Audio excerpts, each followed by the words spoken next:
Hoje, para o nosso webinar, teremos Igor da Silva Medeiros, do nosso aliado Silva de Medeiros Advogados, do Rio Grande do Norte. Teremos Dr. Paulo Coimbra, do Coimbra e Chaves Advogados, de Minas Gerais, Belo Horizonte. E Dr. Fábio de Luca, do Liper Advogados, do Rio Grande do Sul. Então, passo a palavra já de imediato ao Dr. Igor Medeiros, lembrando que qualquer pergunta deve ser feita aqui pelo chat e a Larissa vai anotar para, ao final, passar para cada um dos palestrantes. Então, Igor, por favor, com a palavra. Obrigado, Ricardo. Gostaria de dar boas-vindas ao Dr. Ricardo, ao Dr. Paulo Coimbra, ao Dr. Fábio de Luca, dar boas-vindas a todos os aliados e a todos os presentes. Este é um público muito seleto e, portanto, não me estenderei muito sobre o histórico da demanda, vez que aqui vamos discutir os pontos controversos, né? Então, essa demanda do século, como muitos falam, ou como o Paulo fala, a demanda de um século, né? Já tem mais de 2 décadas de discussão nos tribunais, que discute a inconstitucionalidade da inclusão do ICMS da base de cálculo PIS/COFINS. Em 2017, o Supremo Tribunal Federal parecia estar solucionando a discussão, mas após embargo de declaração da Procuradoria da Fazenda Nacional, levou-se mais 3 anos para julgamento, e com esse julgamento estamos aqui diante de muitas certezas e incertezas. E gostaria de, diante dessas certezas e incertezas, trazer 3 fatos um tanto atuais, que gostaria de falar sobre o parecer da PGFN, o 7698, sobre a solução de consulta 92 da COSIT, da Receita Federal, e sobre o guia prático da FD Contribuições, publicado na semana passada, dando cada uma interpretação mais restritiva a como se creditar e como aproveitar o crédito de toda essa demanda. O parecer da Procuradoria-Geral da Fazenda Nacional, ele veio, aparentemente, solucionar a discussão e orientar os procuradores a não apresentar recursos, a concordar com os pedidos de contestação, dentre outras coisas.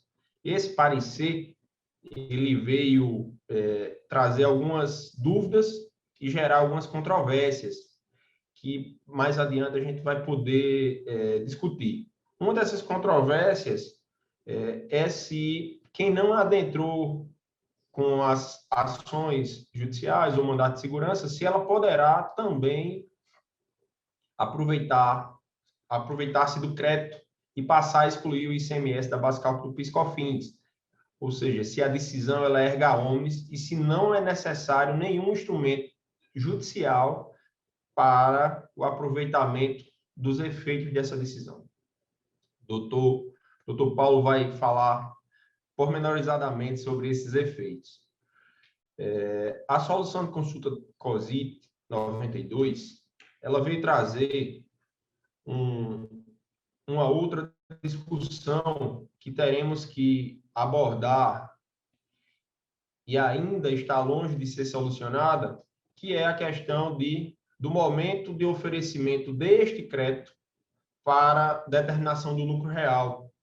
Se é o momento de sua disponibilidade jurídica, como prevê essa solução de consulta COSIT 92, ou se é no momento do oferecimento do crédito para apuração, ou seja, no momento mensalmente, à medida que se é feito mensalmente, trimestralmente ou anualmente, à medida que for sendo solicitadas as compensações ou os pedidos de restituição.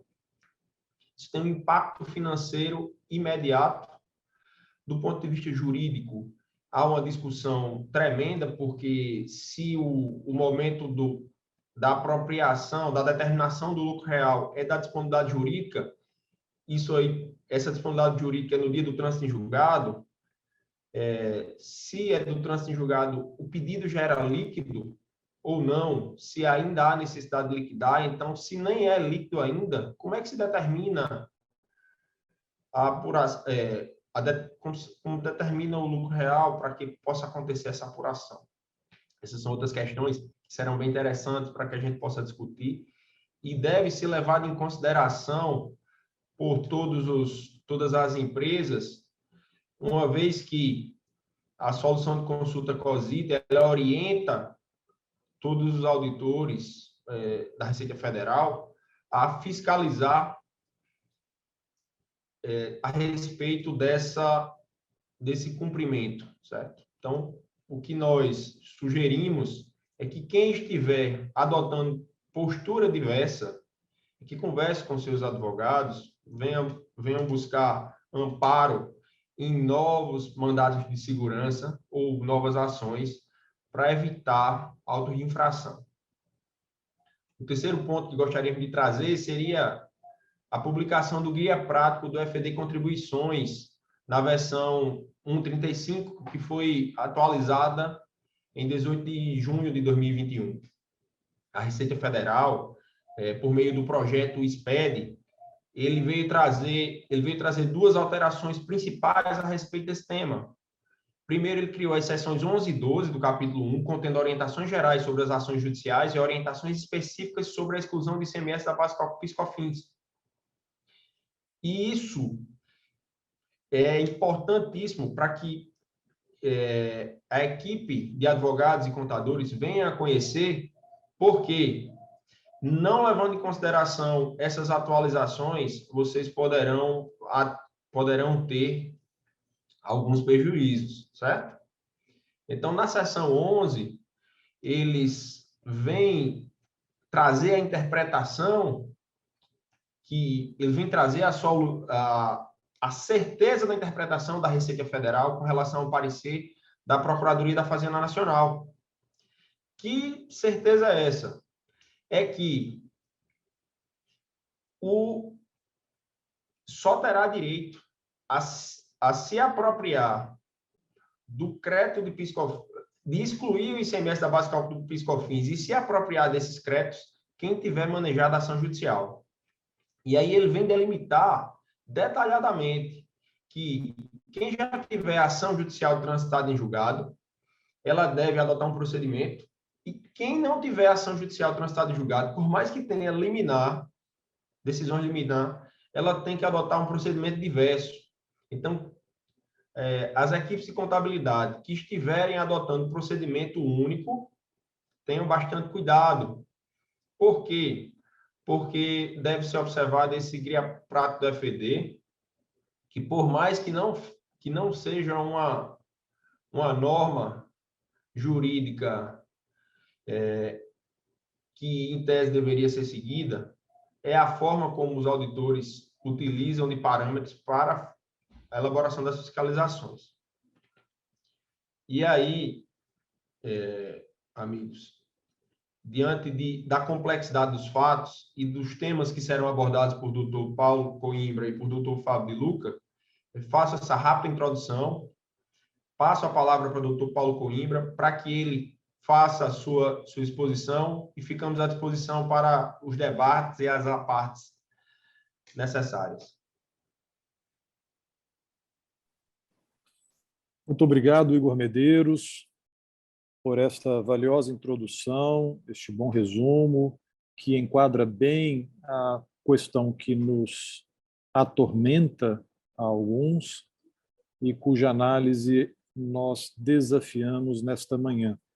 Agradeço enormemente o convite feito pela LAI, parabenizando por esta iniciativa de trazer temáticas tão atuais, instigantes, desafiadoras, para compartilharmos nossas impressões com nossos colegas, com nossos clientes, e podermos juntos buscar os melhores caminhos nesta senda que muitas vezes é tortuosa.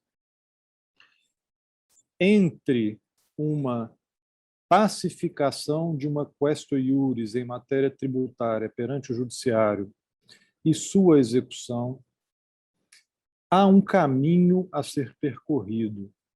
e são vias não raro tortuosas. Nós vislumbramos nisso que nós chamamos jocosamente de tese de um século, né? Não apenas a tese do século, que foi o argumento ad terrorem esgrimido pela Procuradoria da Fazenda Nacional, que culminou na modulação de efeitos desta decisão, mas na tese de um século. Por quê? Porque há vários desdobramentos e, infelizmente, uma metáfora que me vem à mente é de rounds.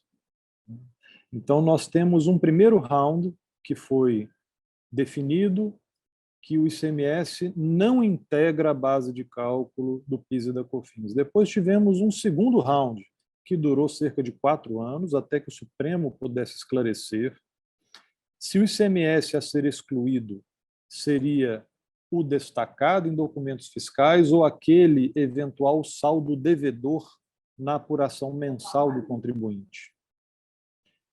E agora nós vislumbramos já outros rounds que se impõem. Um round que já está aí, em pleno combate, né? Que é o momento do oferecimento à tributação do ativo decorrente do êxito nesta demanda judicial. E outros que se avizinham talvez mais ao horizonte, mas cuja luminosidade já não é tão discreta, que será comentada pelo Dr. Fábio De Luca, que é a possibilidade de glosa parcial de créditos de ICMS, buscando se excluir o valor do ICMS de sua composição. Então, são vários rounds, infelizmente, é lamentável isso, porque nós deveríamos ser melhores do que isso, deveríamos ter algo melhor do que uma analogia na relação entre fisco e contribuinte do que um combate físico. Sempre que podemos, propugnamos por uma administração pública dialógica, onde haja mais diálogo, e sempre propugnamos também por mais amor e menos rancor na relação entre contribuinte e fisco. Nesses vários rounds, né? Primeiro, o que entra ou não entra na base de cálculo, depois, é o ICMS destacado ou é o pago, depois, momento da incidência do imposto de renda. Um outro tema também que se desdobra, que se nós tivermos tempo também poderemos falar, quais são os documentos necessários para a comprovação desse crédito, especialmente em período anterior ao SPED. Nós temos ações que foram ajuizadas na década de 90. E como será essa apuração? Quais serão as formas, né, para a comprovação desse crédito? Será necessário documento físico de décadas atrás? Eventual estorno das entradas. E, por fim, né, multa isolada, que eventualmente poderá ser não oposta no indeferimento de DECOMPS pós-habilitação, que, aliás, é tema, né, objeto do tema 736 em julgamento no STF, até então com um excelente encaminhamento. Várias são as questões que se desdobram, né, e surgem muitos questionamentos. Quem teve trânsito em julgado antes da modulação? Né, sem os efeitos modulados? O doutor Igor trouxe uma previsão, né, a menção a uma previsão que trata quem tem ação judicializada, mas não tem trânsito em julgado. Tem um procedimento específico. Isso por força do artigo 170A do CTN, que somente permite a compensação de créditos após o trânsito em julgado. Mas, após a adoção da sistemática de precedentes vinculantes, o artigo 170A do CTN carece de uma nova leitura. O artigo 170A do CTN foi aprovado no início dos anos 2000, quando existiu a chamada máfia dos combustíveis, aqueles que são mais antigos, com barba branca, talvez se lembrem, várias liminares sendo deferidas e compensações sendo deferidas via liminar, e liminares que levantaram suspeitas quanto à sua lisura no procedimento de seu deferimento. Então, naquele momento, era uma medida necessária para a proteção do erário. Mas, hoje, em outro contexto, quando nós já possuímos uma teoria de precedentes nas quais o Poder Judiciário, ele, além de fazer norma em concreto, também faz norma em abstracto ao definir as teses judiciais, tornou-se uma importantíssima fonte do direito tributário. Uma vez definida a tese, qual o sentido de se fazer o contribuinte ter que judicializar o tema já pacificado para ter seu direito reconhecido?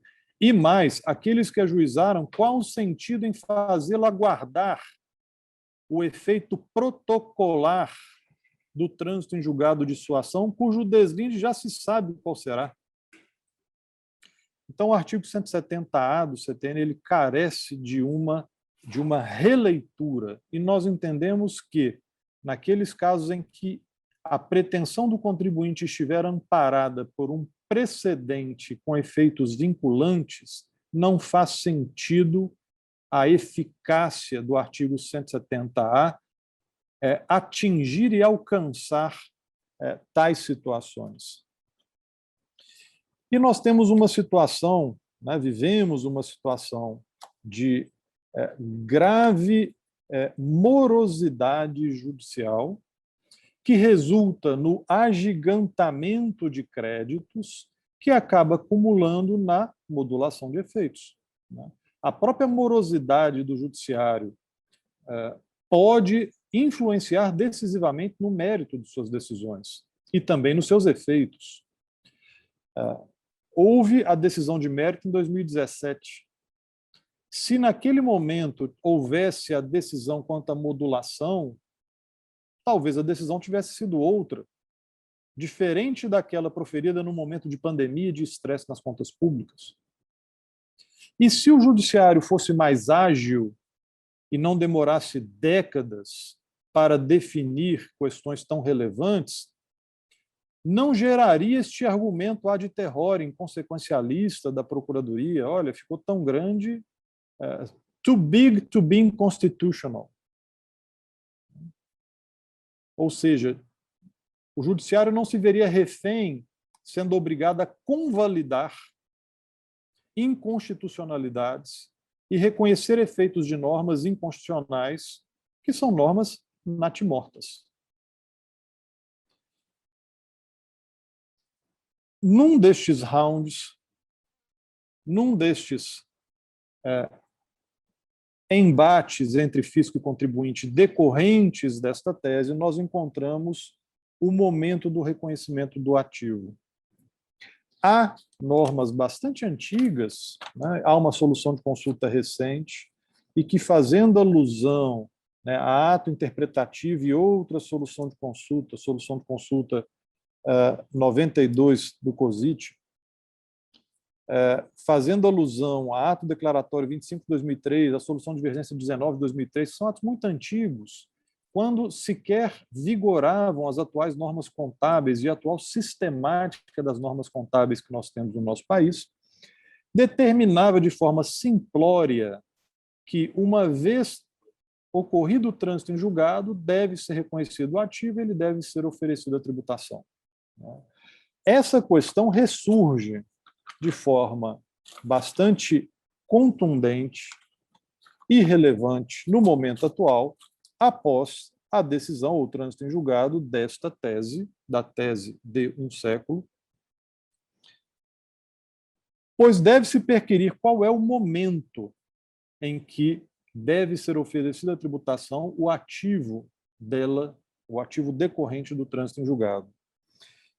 E incumbe perquirir se, uma vez transitado em julgado, se haveria a suficiente certeza ou o grau de certeza necessário para o reconhecimento desse ativo.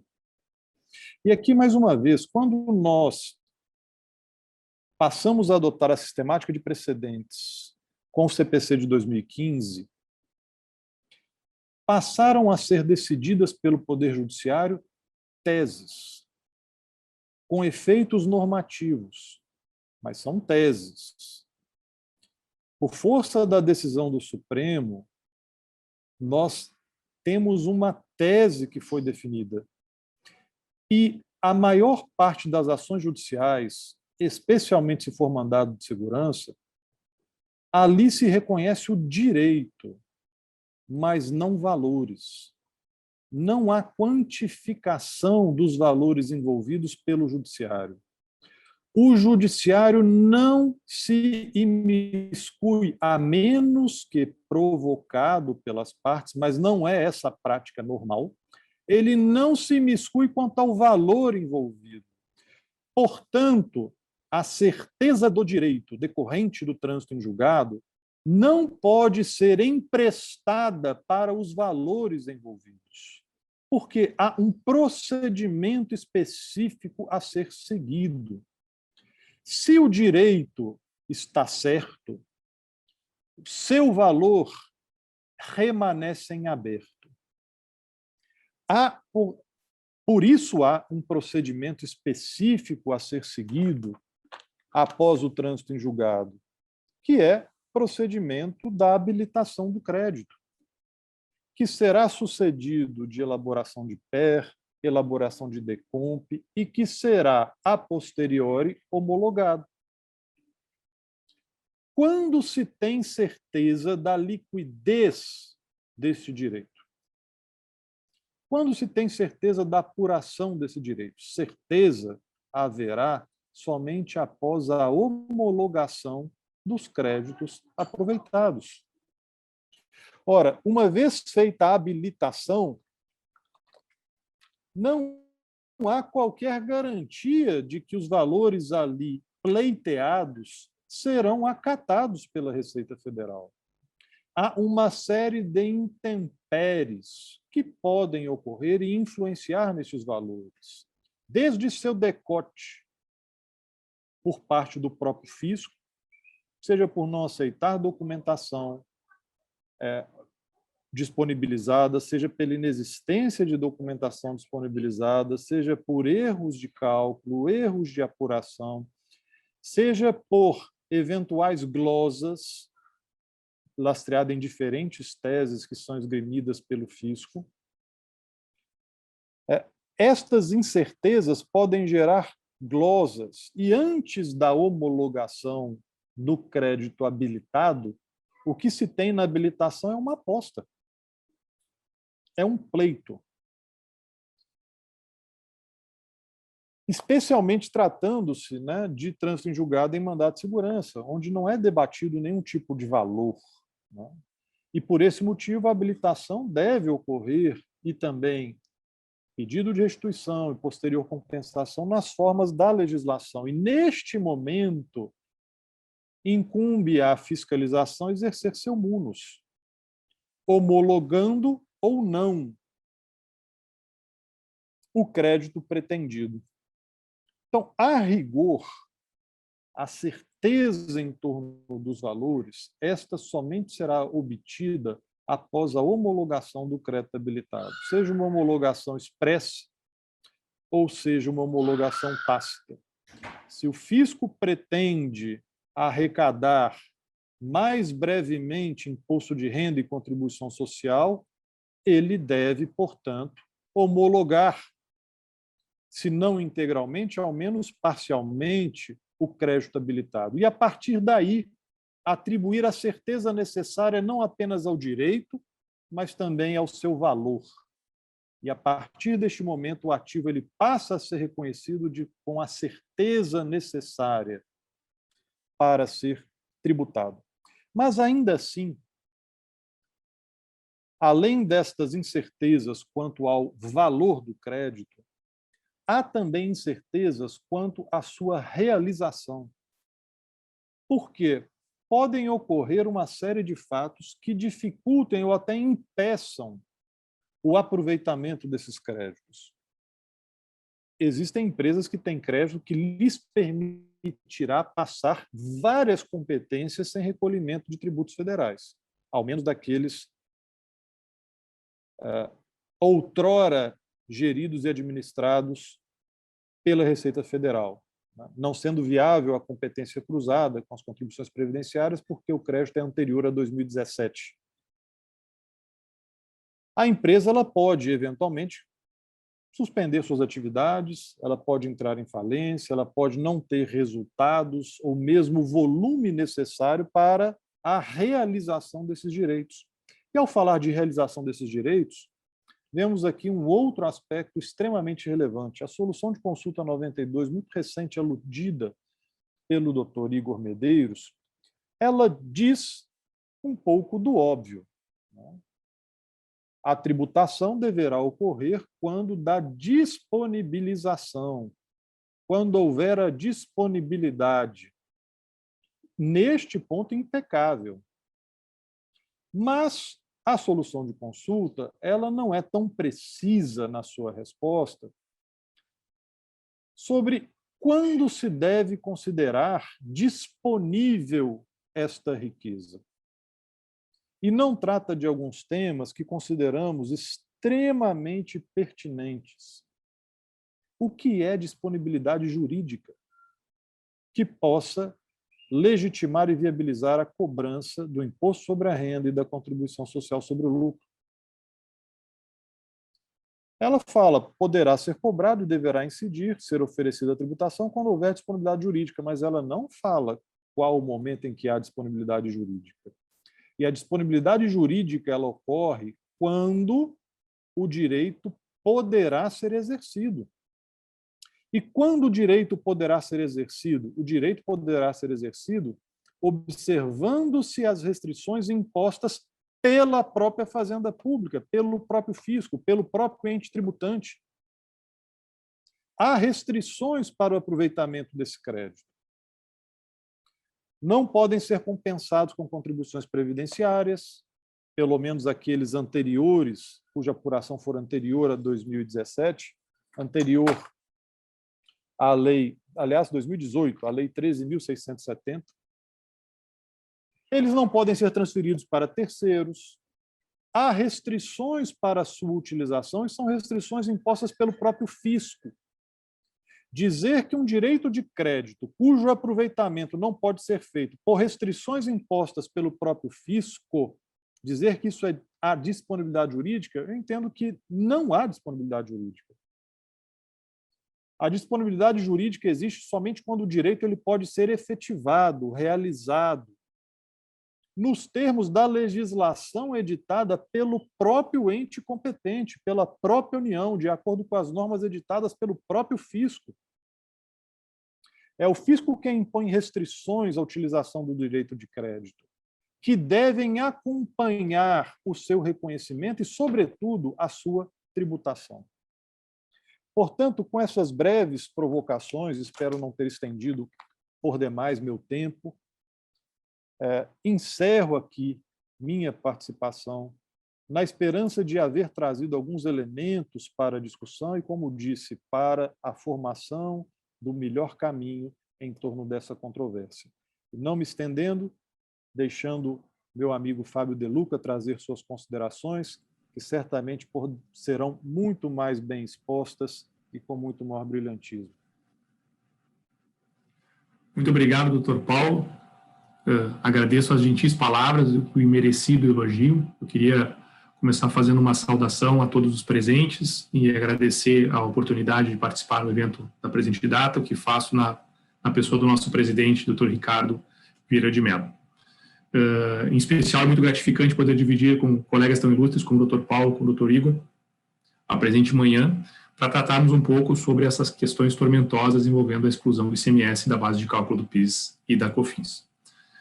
A mim, doutor Paulo, incumbe tratar brevemente sobre alguns movimentos reativos da Receita Federal do Brasil ao revés sofrido no Supremo Tribunal Federal. Como é do conhecimento de todos, esse julgamento ele tem um impacto importante nas finanças públicas e, obviamente, a Receita Federal não iria deixar de adotar medidas visando mitigar o seu prejuízo.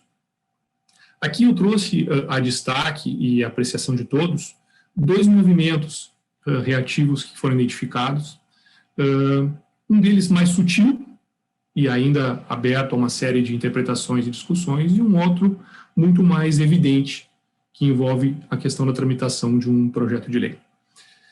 Esse movimento mais sutil, a que me refiro, diz respeito à edição no ano de 2019 de uma instrução normativa da Receita Federal número 1911, que, por via transversas, procurou mitigar o direito aos créditos de PIS e COFINS como uma reação à exclusão do ICMS da base de cálculo desses dois tributos. Eu vou me permitir fazer uma pequena apresentação para vocês, até porque, como trata de uma norma comparada, eu precisaria só fazer uma pequena apresentação. Só um segundinho, por favor.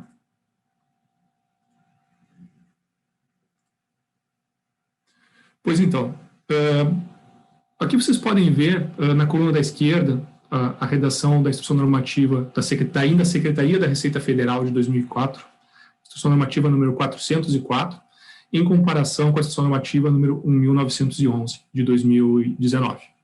Essa instrução normativa 404, ela vigorou por aproximados 15 anos, e ela trazia expressamente em seu artigo 8º ela trazia expressamente em seu artigo 8º o reconhecimento de que o ICMS integrava o custo de aquisição dos bens e serviços que geram o direito ao creditamento presumido do PIS e da COFINS. Há uma norma clara, uma norma alinhada com a Lei 10.637 de 2002 e com a Lei 10.833 de 2003, que disciplinam o PIS e COFINS não cumulativo e que disciplinam também o direito à tomada de crédito. Essa norma, como eu referi para os senhores, ela vigorou por aproximados 15 anos, até a superveniência da Instrução Normativa 1911 de 2019, que, a nosso sentir, claramente é uma medida reativa da Receita Federal do Brasil ao julgamento do tema 69 da repercussão geral. E por que entendemos que é uma medida reativa? E aqui me cumpre fazer um parênteses. Essa instrução normativa, ela traz, em outros dispositivos, a interpretação e a tentativa de normatização da Receita, à época, de definir qual seria o ICMS a ser excluído da base de cálculo do PIS e COFINS. Eu lembro aos senhores que, à época da edição da instrução normativa, ainda estavam pendentes de julgamento os embargos de declaração da Fazenda Nacional, que vieram a ser apreciados apenas em 2021. Então, até haver uma definição do Supremo Tribunal Federal sobre qual ICMS seria excluído da base de cálculo, a Receita Federal se antecipou e editou uma instrução normativa que disciplinava expressamente que seria o ICMS recolhido no mês. Instrução normativa 1911. Fechado esse parênteses, enfim, é apenas para deixar claro que isso, de fato, é um ato normativo reativo ao julgamento do Supremo. Eu transcrevo aqui o artigo 167 da instrução normativa, que trata, para efeito dos cálculos dos créditos de PIS e COFINS, dos insumos, o que integra o valor da aquisição. E vocês podem ver que há apenas 2 incisos e foi deixado de propósito, após o segundo inciso, um buraco, um gap, um vão, ou como dizem os mais modernos, um vácuo. Porque vocês podem ver que não há mais previsão em instrução normativa de que o ICMS integra o custo de aquisição. E aí surgem os questionamentos, e eu acredito que inclusive no chat já foi recebido um questionamento mais ou menos nesse sentido. Afinal de contas, essa exclusão, essa omissão em relação ao ICMS, o fato do ICMS não estar mais previsto no custo de aquisição dos bens que geram crédito de PIS e COFINS, no artigo 167. Isso foi um descuido da Receita Federal quando renovou a instrução normativa? Foi uma desatenção? Ou foi uma preparação para uma interpretação mais restritiva em relação à possibilidade da tomada dos créditos do PIS e da COFINS? Aqui, doutores e colegas, cumpre esclarecer o seguinte: a Receita Federal nunca se descuida. O pessoal que lá trabalha é tecnicamente muito preparado. Então, essa omissão, ela de fato, a meu sentir, é uma preparação de um cenário para que a Receita Federal possa glosar créditos de PIS e COFINS que tiveram em sua apuração a inclusão do valor do ICMS. Eles estão adotando essa medida nesse momento, não se tem notícia a esse respeito, não se há notícia de que já seja um movimento tomado pela Fazenda. É uma sutileza que há na instrução normativa. A instrução normativa, no artigo 167, ela não prevê mais o ICMS para apuração dos créditos presumidos de PIS e COFINS, mas a instrução normativa ela também não veda. E aqui nesse ponto é muito importante termos presentes que o direito de crédito não decorre da instrução normativa, ele decorre da lei federal. E a lei federal fala que o crédito tem que ser calculado em cima do valor do bem, em cima do valor do item. Então, é importante termos todos bem presente essa sutileza da instituição normativa e estarmos atentos a eventuais movimentos da Receita Federal visando adotar uma interpretação mais restritiva em relação à possibilidade de apuração dos créditos de PIS e COFINS na modalidade não cumulativa.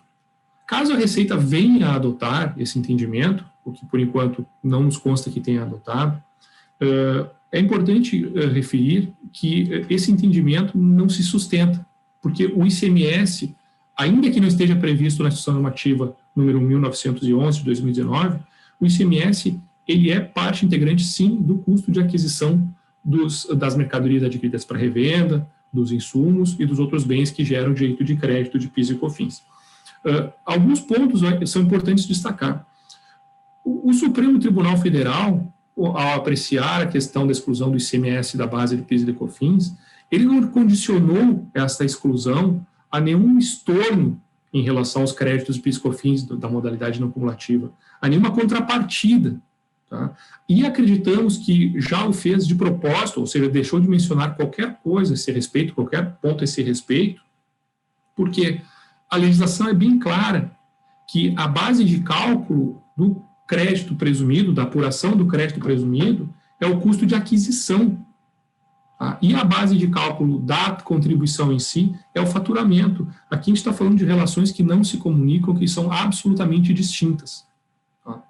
E um segundo ponto também, que jogaria por terra qualquer movimento da Receita Federal nesse sentido, é o fato de que a inclusão do ICMS no custo de aquisição para fins de geração de créditos de PIS e COFINS, ela decorre do fato do imposto estar de forma integrada e indissociável ao cálculo, ao custo mencionado na nota fiscal. Isso porque o ICMS ele é calculado por dentro. O destaque é meramente para fins de controle, ou seja, no valor da mercadoria adquirida já está presente o custo do ICMS. Então, doutores, entendemos que é importante estarmos atentos a movimentos da Receita Federal nesse sentido. Entendemos que o ICMS integra, sim, o custo de aquisição dos bens que geram os direitos de crédito presumido de PIS e de COFINS, e entendemos que essa omissão da Receita Federal na Instrução Normativa 1911, ela é um indicativo do que pode vir pela frente, mas reiteramos que o direito de crédito ele decorre da lei, e a lei é clara dizendo que o crédito decorre do valor do item, devendo ser entendido como o valor do item como um todo, o valor destacado da nota fiscal, o valor cheio da nota fiscal. Precisamos estar atentos a eventuais movimentos da Receita nesse sentido e que não podem deixar de serem combatidos. Um outro tema, doutores, que também acreditamos que mereça a nossa atenção e que também é um movimento reativo da Receita Federal do Brasil, e aqui não dotado de uma sutileza, pelo contrário, um movimento bastante evidente, foi um encaminhamento em 2020 do projeto de lei 3.887, que trata da contribuição sobre bens e serviços, a CBS, que veio a unificar, com o pretexto de unificar o PIS e a COFINS, as contribuições do PIS e da COFINS, e o projeto de lei, ele exclui expressamente da base de cálculo da CBS o ICMS destacado na nota fiscal. Então, em uma primeira leitura no projeto de lei, se pode entender, olha que interessante, o próprio governo está reconhecendo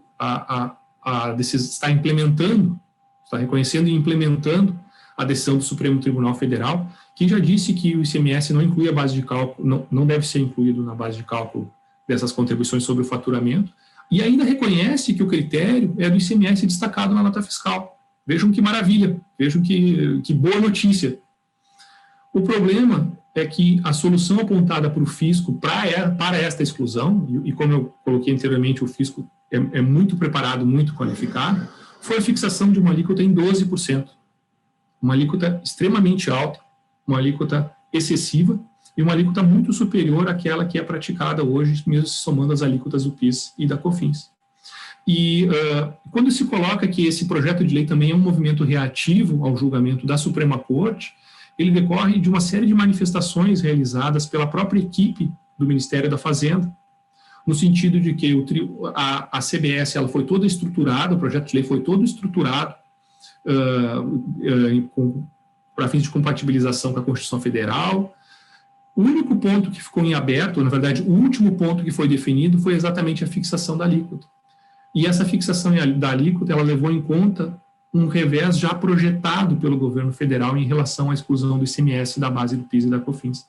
Então, o que nós temos que ter presente é que esse projeto de lei da CBS, ele é uma via transversa do fisco onerar o contribuinte para recuperar o revés judicial sofrido no Supremo, envolvendo a exclusão do ICMS da base de cálculo do PIS e da COFINS. É uma matéria muito importante, está em tramitação no Congresso Nacional, teve retirado o pedido de urgência pelo governo federal por questões mais políticas e de momento de aprovação ou não momento de aprovação, mas é um projeto de lei, doutores, que aumenta muito a carga tributária, muito mesmo a carga tributária, e que traz também, e aqui fazendo um parênteses que eu coloco aqui ao final, que traz algumas normas, vamos colocar assim, algumas normas meio bastante prejudiciais, vamos colocar esses termos, bastante prejudiciais aos contribuintes, principalmente em momento de transição. Se essa norma da CBS for aprovada em momento de transição, há uma série de contribuintes que possuem créditos acumulados de PIS/COFINS no cumulativo e cujo uso vai ser bastante restrito, porque esta norma de transição, ela está prevendo que esses saldos credores ou esses créditos de PIS/COFINS não cumulativos, eles não podem ser utilizados para desconto da CBS, ou seja, para apuração da própria CBS, como acontece hoje no PIS/COFINS no cumulativo. Eles podem vir a ser compensados com a CBS devida no mês nos termos da legislação a ser editada, ou seja, aqui para nós claramente é uma norma de eficácia contida, dependendo de uma regulamentação, uma edição de uma outra norma, que pode ou não se implementar. Há uma série de normas que prevêem direitos dos contribuintes que estão até hoje sem regulamentação. E só poderão ser compensados com tributos distintos da CBS ou ressarcidos, caso hoje preencham os requisitos para tanto. Ou seja, se restringe muito aos saldos credores acumulados para quem exerce atividade de exportação ou quem tem operações não tributadas. Então, doutores, aqui é importante nós termos presentes que, sim, há uma série de movimentos do fisco já visando compensar ou pelo menos mitigar os impactos decorrentes da exclusão do ICMS da base do PIS e da COFINS. São movimentos, como eu coloquei inicialmente, movimentos mais sutis no primeiro momento e movimentos mais evidentes no segundo momento, que é esse projeto de lei. E temos que estar atentos todos para que essa vitória obtida no Supremo não se torne uma vitória de pirro, uma vitória, uma decisão, como se comenta, que é muito bonita, juridicamente muito bonita, de se pendurar na parede, colocar num quadro e pendurar na parede, mas que o efeito financeiro seria zero. Então, é muito importante que tenhamos presente esses movimentos da Receita Federal para evitar que, de fato, a decisão acabe sendo esvaziada por outras vias. Breves tintas, pessoal, era o que a mim cabia expor na manhã de hoje. Tá? Eu vou passar a palavra, eu não sei se os doutores Igor ou o doutor Paulo têm alguma parte para fazer, senão eu passaria a palavra de volta para a Larissa ou para o nosso presidente, para que possamos entrar em eventuais questionamentos que tenham surgido aí dos colegas.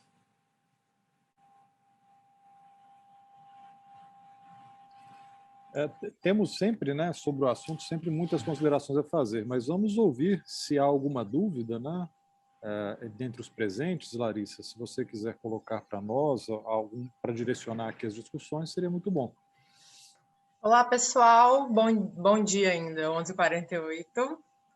Nós temos, sim, algumas dúvidas aqui anotadas. Eu vou começar pela dúvida do Cláudio Stanf. Ela não está direcionada especificamente para ninguém, então eu vou fazê-la e aí a gente se organiza para quem vai responder.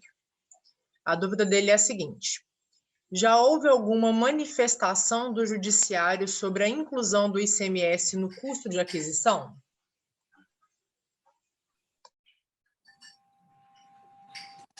Bom, posso fazer um ensaio aqui, Fábio? Depois te passo a bola, Igor também? Por favor. Eu não conheço nenhum precedente do Supremo que tenha apreciado, ou qualquer decisão judicial que tenha apreciado a inclusão ou não inclusão do ICMS no preço no custo de aquisição, né? Acho que é essa a pergunta, né? No meu ponto de vista, o que o Supremo decidiu? O Supremo decidiu que o ICMS é receita dos estados e que, por isso, não deve integrar a base de cálculo do PIS e da COFINS. Em momento nenhum houve discussão ali quanto aos créditos, até mesmo porque, por haver um princípio dispositivo, né, não era pedido, era uma ação movida, né, pelo contribuinte, isso não estava em julgamento. E, na minha visão muito particular, eu tenho muita dificuldade de que o fato do Supremo reconhecer que uma parte do custo da mercadoria não é receita do fornecedor, mas é receita do Estado, teria o condão de tirar essa parte, né, esse valor do custo da mercadoria. Continua sendo custo da mercadoria, só não é receita do fornecedor. O Supremo, em momento nenhum, entrou no mérito de custo, né, na composição de custo, e tem assim uma dificuldade de ver esse efeito. Acho que entendo, porque se por um lado, né, houve a exclusão no momento na apuração do débito, também deveria fazer por coerência a exclusão dos créditos. Mas além do fato de que o custo ele continua existindo, né, o ICMS ele continua existindo ali como custo da mercadoria, ele só não é receita do fornecedor, apenas transita pela contabilidade, é um passageiro, na expressão do Barroso, né, pela contabilidade do fornecedor. Isso não quer dizer que ele deixa de ser custo, né, ele continua sendo custo. E tem um outro ponto também que eu adicionaria, Fábio, que o PIS e COFINS eles possuem uma não cumulatividade distinta da não cumulatividade que nós estamos acostumados, né, no ICMS, no IPI. No ICMS e no IPI, nós temos um modelo imperfeito, especialmente no ICMS, há imperfeições, mas é um modelo de imposto sobre imposto. Então, um imposto destacado nas entradas gera um crédito na saída. No PIS e na COFINS, nós temos um modelo que é muito mais próximo de um modelo de base sobre base. Não tem contribuição destacada na entrada. Às vezes você tem entrada que foi tributado pelo Simples ou foi tributada, se o fornecedor lucro presumido, a 3,65, ainda assim ela gera 9,25 de crédito. Por que razão? É base sobre base. Então não há esse apego a crédito físico, né, que há no ICMS, no IPI. Então acho que nós estamos realmente em um ambiente, em sistemáticas distintas. O Supremo e o Judiciário, de forma geral, têm se posicionado quanto à composição da receita do contribuinte, base tributável, portanto, do ICMS da saída, e não houve nenhuma menção em relação às entradas. Se a Fazenda Pública pretender excluir o ICMS da entrada na composição do crédito, acho que essa é uma pretensão nova. Ela vai ter que se aventurar a fazer, como o doutor Fábio mostrou, né? Dizem na minha terra, o gato subiu no muro. Está anunciado, né? Um movimento que talvez surja, mas se isso for fazer, será uma aventura. Terão que autuar e isso vai desafiar um grande contencioso, será possivelmente um novo round nessa tese de um século. Certo. Doutor Paulo, me permite só um adendo à sua fala, muito bem posta, como sempre. O que me ocorre em relação a essa pergunta enviada pelo Cláudio, e aqui fazendo um paralelo, seriam algumas discussões que nós vimos em âmbito de STJ, e aí não tratando de fato do acórdão do Supremo, que fez o panorama geral, mas discussões mais recentes que nós vimos em âmbito de STJ, e vimos algumas coisas também aqui no TRF da 4ª Região, que tratam do ICMS tributário. Porque a Receita não aceita que o ICMS-ST destacado em nota e que é pago pelo substituído tributário seja considerado como custo de aquisição, seja considerado como parte do custo de aquisição. Aqui na 4ª Região, doutor Paulo, há alguns precedentes, já uma jurisprudência bastante consolidada, que começou a analisar sobre esse prisma, não com os olhos da decisão do Supremo, mas começou a analisar sobre esse prisma, no sentido de que esse destacado, ainda que seja o ST, ele é sim custo de aquisição. E eu acredito que esses julgados, artigo 167 da Instrução Normativa 1911, e, se não me engano, houve uma decisão da ministra Regina Helena, ou relatada pela ministra Regina Helena, envolvendo o ICMS e ST, envolve também questões de reporto, na qual ela trata, ainda aqui en passant, sobre a questão do custo de aquisição, e faz menção, bastante interessante, faz menção à Instrução Normativa 404, que está atualmente revogada, para mostrar que, olha, o custo de aquisição já havia sido, inclusive, reconhecido pela Receita Federal, não houve alteração na lei federal e a Receita Federal está deixando de reconhecer o ICMS como custo de aquisição. Mas nesse ponto, assim, de fato, o Supremo não tratou dessa questão. O que se tem visto são alguns julgamentos pontuais, mais envolvendo o ICMS e ST, e as decisões têm sido no sentido que o ST, recolhido pelo substituído tributário, eles sim fazem parte do custo de aquisição e devem... Nas hipóteses em que, não ocorrendo o fato gerador presumido futuro, nasce o direito à restituição. Aí, tudo bem. Mas fora daí, realmente ele integra o custo, sem dúvida nenhuma. Deixa o contribuinte não pagar esse ICMS-ST para o fornecedor para ele ver o que acontece.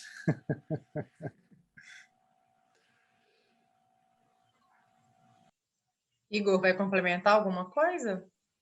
Não, o doutor Paulo e o doutor Fábio foram precisos, cirúrgicos. Ok. A próxima pergunta é da Ana Luísa Veiga. O que fazer com o artigo 75 da IN 1717, que veda a compensação? Acho que eu posso começar a responder, até porque ela deve ter surgido isso a partir da análise da nova versão do FED Contribuições.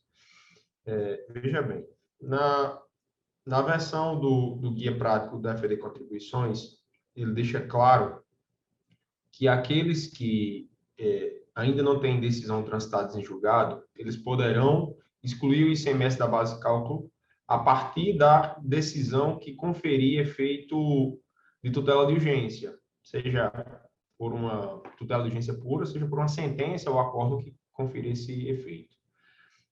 O próprio FED Contribuições, ele não está apto a receber a habilitação, a fazer a apuração e, consequentemente, não será possível fazer a habilitação de crédito de decisões não transitadas em julgado.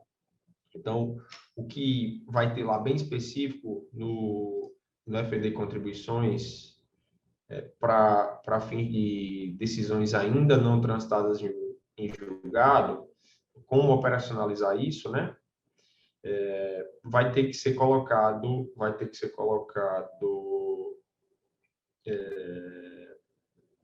deixa eu só trazer aqui para vocês aqui essa questão dessa operacionalização.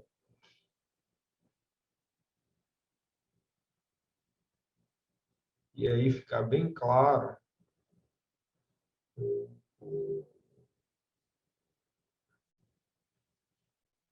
como é que você deve reportar.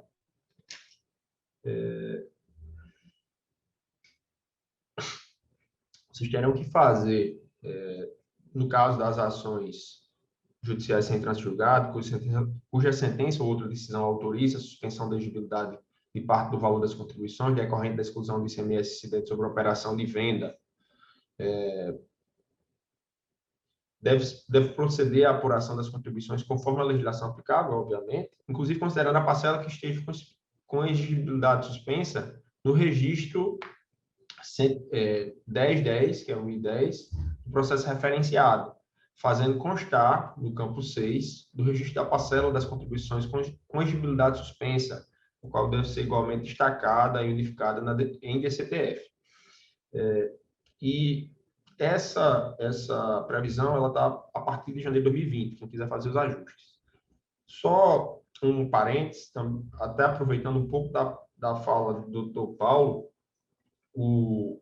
essa demora pela qual vai poder se aproveitar desses créditos pretéritos, ela tem um condão do efeito da repercussão geral. que a repercussão geral ela tem efeito interpartes e ela tem efeito a orientar o próprio judiciário. Então, apesar de já não ser recente a modificação da lei processual civil, que tem efeitos na tutela tributária, ela não tem efeito, ela não tem repercussão erga omnes. E, em razão disso, cada parte deverá, sim, proceder com suas ações judiciais e, em procedendo com as ações judiciais, fazer sua própria habilitação. Quem não fizer as ações judiciais próprias incorrerá em infração.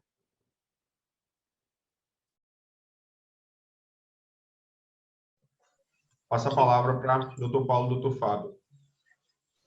Bom, objetivamente, né, a dúvida da Ana, o que fazer com esse artigo? Bom, nós criticamos, né, e lamentamos esse artigo, mas o que deve ser feito? Para mim, mandado de segurança, né? Impetrar um novo mandado de segurança, ou seja, novo round, né, nessa disputa, porque a gente percebe o quê, né? Primeiro, talvez aí um ponto, talvez uma visão um pouco diferente da doutor Igor, né? Entendo que, apesar de não ter efeitos erga omnes propriamente ditos, próprio controle concentrado, né, as teses que são firmadas, né, nos precedentes vinculativos, elas fazem norma, né, elas editam norma. E essa norma não deve prevalecer só para quem recorre juízo, né? Um dos objetivos da teoria e da sistemática dos precedentes é exatamente reduzir o número de litígios, reduzir a litigiosidade, né? E se nós formos condicionar o reconhecimento da aplicação do direito reconhecido pelo judiciário numa tese com efeitos vinculativos a outros ajuizamentos, você acaba realizando o propósito inverso àquele almejado, à sistemática dos precedentes, que é reduzir a beligerância, reduzir a litigiosidade. Eu entendo que isso milita contra a praticidade, contra a economicidade processual, né? Então, para mim, não faz sentido. Para mim, isso é o chamado, a famosa catimba, é o antijogo. A questão já está definida pelo Supremo ou pelo STJ em precedente vinculativo. Cabe à Procuradoria fazer um parecer, né, conduzindo, direcionando a ação de seus procuradores, e cabe também às autoridades fiscais obedecerem. Agora, exigir do contribuinte que use o judiciário com efeito protocolar, de meramente ter que ir lá na ação para ter o carimbo, o judiciário tem mais o que fazer. A sua missão constitucional é nobre demais para ser absorvida com isso. Então, para mim, mandado de segurança, para afastar a eficácia do artigo 75, inciso 3 da instrução normativa, para que não fique o contribuinte numa tese que já foi decidida, tema já decidido em precedente com efeito vinculante, fique preso aguardando o trânsito em julgado, ou mais, seja forçado a ter que ajuizar uma ação para ver reconhecido o seu direito, que já está pacificado. Bom, essa é a minha modesta opinião. Doutor Paulo, aproveitando essa questão do mandado de segurança que o senhor comentou e o doutor Igor comentaram também, e eu acho que agrega a essa linha de atuação também, e é importante destacar, vai ser objeto de um webinar futuro da ALAI, mas houve um julgamento no Supremo Tribunal Federal de inconstitucionalidade da lei do mandado de segurança que vedava a possibilidade de compensação com base em liminar. Então, se somarmos o julgamento do Supremo, a fixação da tese, a norma em concreto e a norma em abstrato, com mais esse julgamento realizado pelo Supremo Tribunal Federal, declarando inconstitucional a vedação com base liminar, eu acredito que essa nova interpretação do artigo 170A, doutor Paulo, que o senhor preconiza, eu acredito que está muito bem encaminhada, se não houver arrastamento da inconstitucionalidade também por artigo 170A e, obviamente, depois por esse artigo 75 da IN 17. Concordo, doutor Paulo, concordo, doutor Fábio. Mas, do lado do judiciário, eles têm andado tão rápido as ações protocolares, mas tinha andado tão rápido que é bem provável que essas novas ações elas sejam julgadas e transitadas julgadas antes mesmo desses novos mandatos de segurança chegarem a um termo, né? Então, vai ser uma luta, vai ser uma luta a ser quantificada, né? Quanto é que fazer? Bom, o Josias Rosa, ele fez uma pergunta inicialmente e acabou comentando que depois o Fábio esclareceu a dúvida dele. Mas eu vou ler assim mesmo a primeira pergunta, e se o Fábio quiser fazer algum comentário, e vou ler a segunda dúvida dele. A primeira pergunta havia sido o seguinte: gostaria de saber a opinião dos palestrantes em relação às empresas do regime não cumulativo. Já existe alguma definição quanto à exclusão do ICMS das notas de entrada, reduzindo o valor dos créditos? Ou a decisão do STF abrange exclusivamente o ICMS das notas fiscais de saída? Aí, logo em seguida, ele comentou: creio que o Dr. Fábio esclareceu a dúvida quanto ao ICMS nas notas de entrada. Muito obrigado. Tenho uma dúvida em relação às ações judiciais, quando do trânsito em julgado. É possível optar pela compensação dos tributos e executar separadamente os honorários de sucumbência?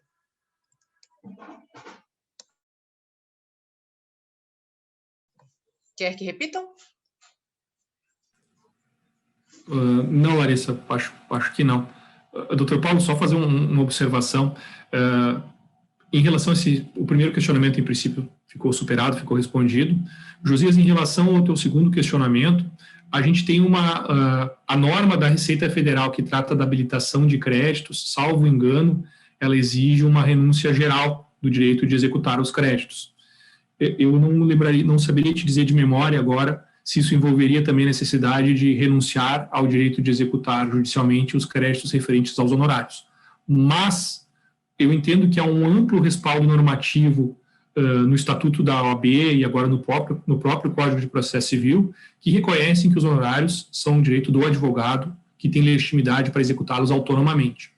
Então, eu acredito que sim, doutor, o senhor teria a possibilidade de executar os honorários para pedir a expedição de um precatório de RPV e encaminhar a compensação do crédito do cliente na via administrativa.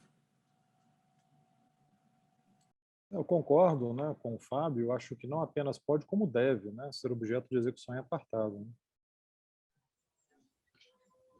Concordo com ambos. Até porque não tem legitimidade alguma pedir a utilização do crédito do advogado, que é um crédito de terceiro, no processo administrativo tributário. Não teria, eu não vejo como abordar esse tema na habilitação do crédito. Ok. Agora, a gente tem duas dúvidas do Everton, que ele é contador. Vou fazer a primeira e, posteriormente, a resposta de vocês, eu faço a segunda. Após a homologação do crédito de PIS e COFINS, como podemos aproveitar estes créditos para as dívidas assumidas incorretamente ligadas à PGFN?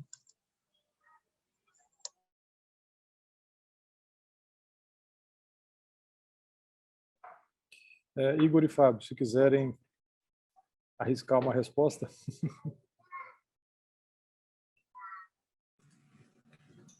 Oi, desculpa, eu não peguei o nome exatamente de quem encaminhou a dúvida. Everton. Everton. Bom, Everton, o que a mim parece? Eu acho que no primeiro momento a Receita Federal não vai ser muito simpática essa sua medida de querer revisar as dívidas que estão incorretamente declaradas ou reconhecidas na Receita. O primeiro momento seria fazer um pedido administrativo de revisão dessas dívidas, tá? Se de fato há incorreção nos débitos em si. E em seguida verificar qual a possibilidade de aproveitamento do crédito, se o crédito é suficiente para fazer o seu aproveitamento. Mas, pelo que eu entendi, num primeiro momento teria que ser feito esse pedido administrativo ou até mesmo judicial de revisão desses débitos fiscais. Eu não sei se a pergunta foi exatamente essa. Depois, se tu quiseres explorar, enfim, eu posso passar meu contato, a gente pode dar uma aprofundada.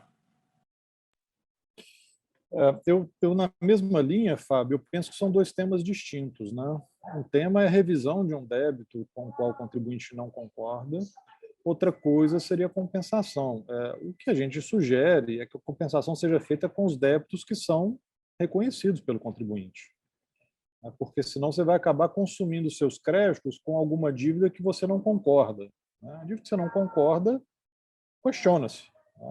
E deixe para compensar os débitos, os seus créditos, com aquelas dívidas com as quais você entende que estão corretas. Concordo, doutor Paulo. Ok. A segunda é: sobre a necessidade de ação judicial para poder utilizar os créditos, ou se pode apenas se basear na decisão do STF e no parecer da PGFN? Acho que a gente já respondeu essa pergunta anteriormente.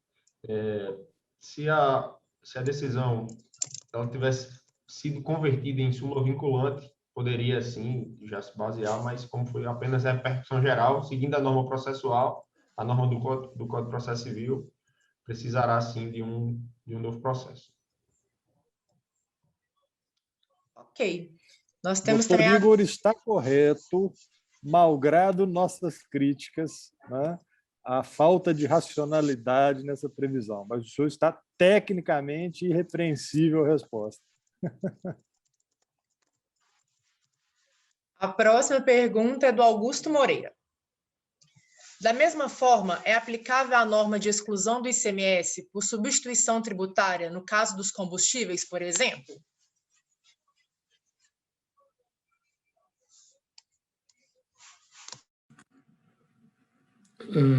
Bom, Augusto, essa questão dos combustíveis e do ICMS-ST, ela tem uma determinação mais específica, uma normatização mais específica.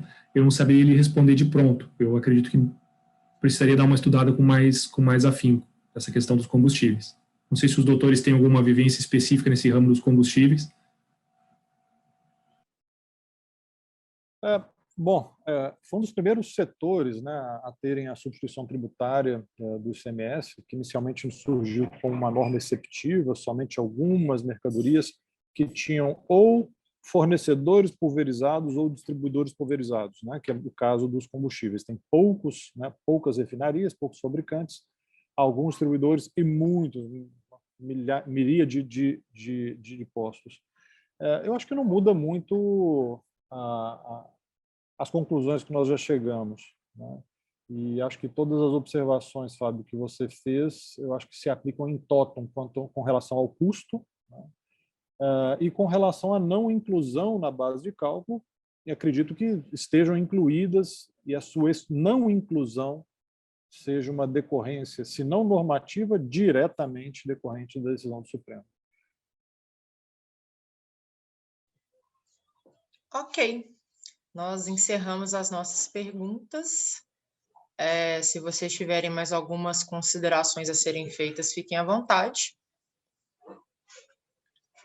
Se não, nós podemos encerrar o nosso webinar. Quero deixar registrado que esse webinar fica gravado, ele vai para o nosso canal do YouTube. Todos os participantes receberão o link com a gravação do webinar.